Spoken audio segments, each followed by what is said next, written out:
glory endures. And that's really the issue.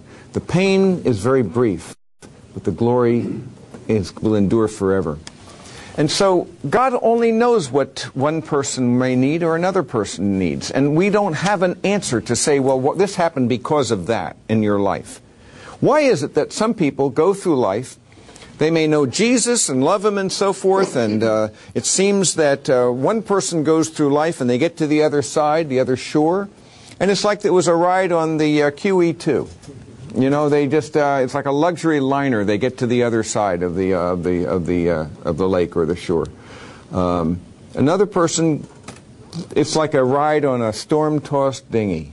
You know, their life is up and down. It's like constant turmoil and so forth. But both get to the other side. Why is it that one person seems to have a life where they have it all?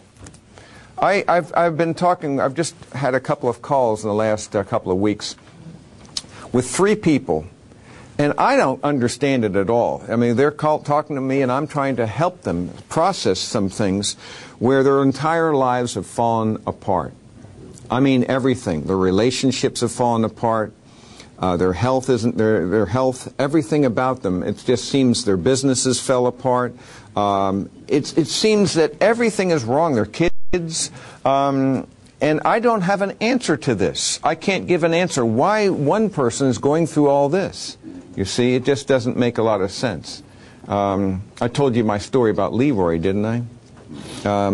Leroy was driving in his car, and come on, Robert, don't give me a hard time. Said a word. Okay. He's riding his car, but he's already had an awful day. And matters are only getting worse. And then a storm hits, and then he hears the horrible sound of the clunking tire, and his tire's out, and he knows in the midst of this storm he's got to get out and change the tire. One thing leads to another. Finally, he falls over, the lug nuts fall into the mud, and he finally had enough, and he says, God, what is it? What have I done to make you allow these things to happen to me?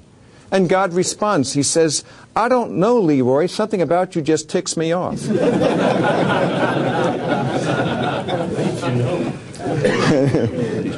Yeah. Now, that's really, I fear that's some people's idea about God, you know. There's a Gary Larson cartoon where there's a guy, a kind of a dorky guy, and he's walking underneath a piano that's being lowered.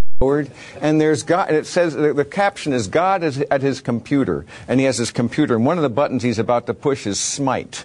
You see, so, and you can see the piano's going to fall on this poor guy, you see. That's a lot of people's idea about God, you see. Arbitrary, doesn't make sense, and random. But a biblical perspective invites us to see it in an entirely different manner.